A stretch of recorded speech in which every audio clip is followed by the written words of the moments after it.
Today I want to talk about how to find and select a contractor. I'm Michelle Dirksey, an interior designer based here in Seattle, Washington, and in this series I'm going to walk you through everything you need to know about interior design. Finding a great contractor is one of the most important parts of your project. If you have a great design, but it's poorly implemented and it takes forever, it's going to be a terrible process and look terrible in the end. So I really want our clients to find great contractors that they have a good relationship with and do great work.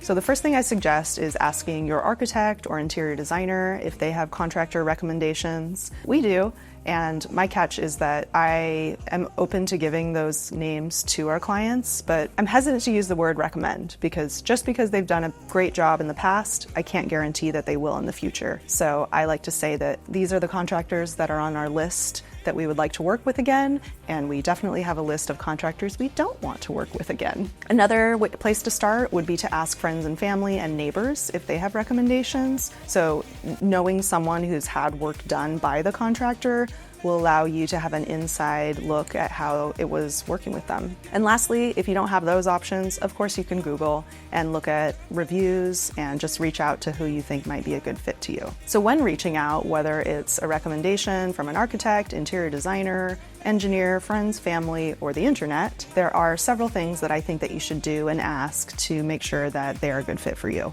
So when emailing or calling, you'll want to start by giving them the potential scope of work and the project address. So an example of that would be, "Hi, builder.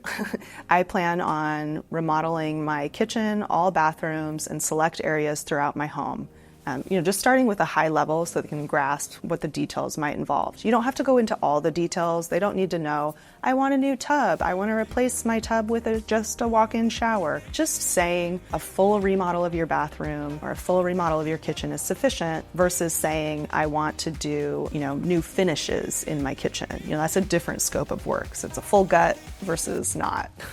So saying the general scope of work and where your project address is a great place to start. Once the potential contractor knows who you are, where your project is, and the potential scope of work, they'll know if they might want to talk with you. So during that first talk, either in person or on the call, you'll want to ask a lot of questions, and I have a list of questions for you. I like to start broad with our questions, and an easy one is, what is it like to work with you? This allows you to get the contractor's honest, true answer without you kind of leading them into what you're looking for.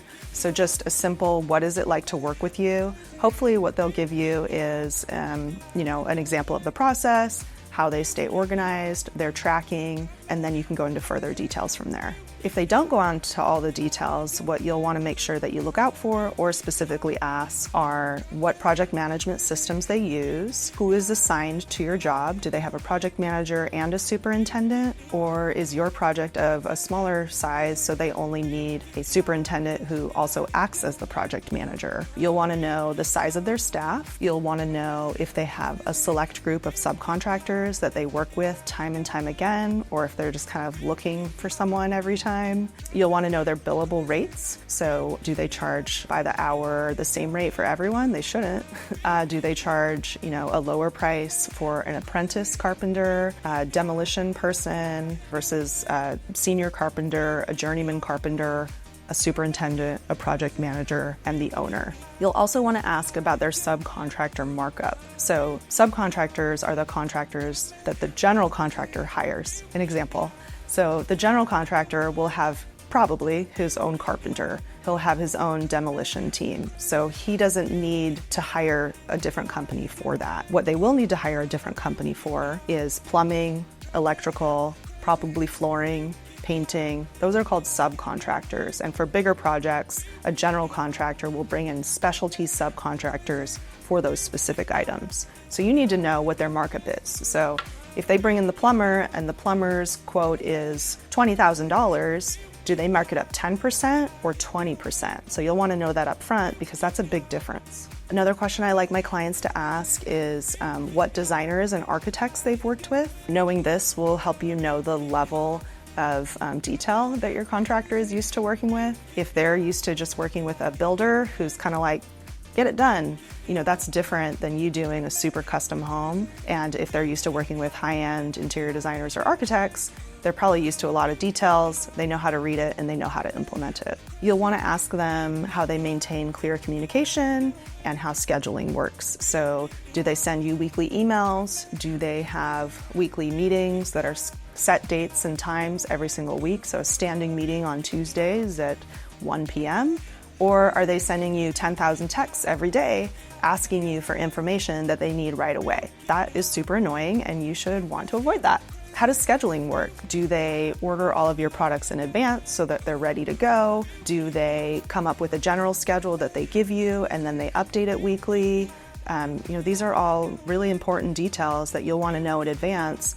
And some of them, if they don't have an answer for that, it means that they're not used to being organized and they're not used to staying on schedule, which you'll want to avoid. We talked about asking what their markup is for subcontractors and also their hourly rates for the different people on their own team. The other thing you'll want to ask about is their markup on product. So if they're buying a faucet, what is their markup on that? You'll also want to ask about retainers. So do they ask for half up front of the expected cost? Do they ask for a certain dollar amount up front to get them going and then they bill you monthly? How do they bill you monthly? Do you see invoices or are you just told $10,000? You owe that to me this month. So you'll want to know all those details in advance. The biggest question people have is, how much is my project going to cost? And the catch is, the contractor can't really answer that until your design is complete. For example, if your project entailed installing a faucet, they'll need to know, is it a detailed wall-mounted installation? Or is it a simple, surface mount faucet?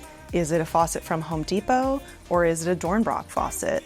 Those are huge variables that can really impact your final cost. And if you ask them how much your project is going to be without them knowing that detail, they can't give you an estimate. To account for that, many contractors will give you ROM pricing. That's called rough order of magnitude. And that's kind of a general project similar to yours of this caliber of design generally fall within this price per square foot.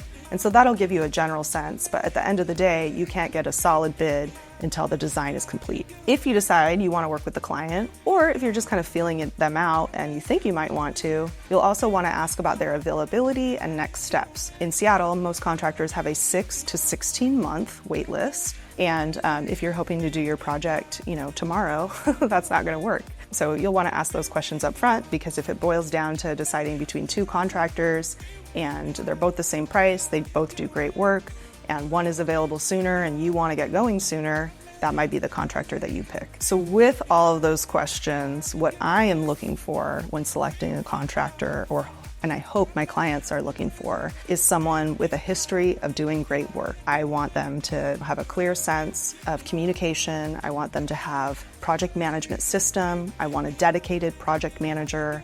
I want to know that that project manager is on the appropriate amount of other projects, not 20 other projects. I want to know what their markup is in advance. And I also want to know that they are comfortable reading drawings, working with an interior designer and an architect, and having reoccurring weekly meetings. Sometimes the meetings are just a 15-minute update that says, hey, here's where we're at. This is what happened last week. We're on track to keep moving forward. Look out for this. We need a decision on whatever. And sometimes the projects are more detailed. So I want a contractor that will foresee information that they might need from you so that they can get it in advance and plan for it, rather than a contractor who's sending you 20 text messages a day or an urgent email the night before every single night. My hope is that these questions will help you avoid that and, again, find the right contractor who is the best fit for you.